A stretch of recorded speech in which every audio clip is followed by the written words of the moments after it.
Danes pripravljamo tradicionalno slovensko jed. Idrijske žlikrofe v sodobni preobleki, svežo in slastno pomladno omako. V marcu sva bila povabljena v Gorico v sklopu projekta Go Pasta, kjer smo spoznavali slovenske žlikrofe in italijanske kersons.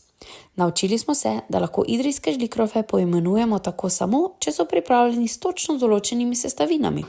Lahko pa se poigramo z omakami. Več jih boste lahko 23. avgusta poskusili tudi na prazniku idrijskih žlikrofov v Idriji. Midva sva v tem receptu pripravila hitro 10-minutno omako, ki vsebuje šparglje, bučke, grah. Ta je sveža, pripravljena enostavno in se odlično poveže z žlikrofi. Te lahko pripravimo vnaprej. Recept za pripravo pa vas že čaka na najinem blogu.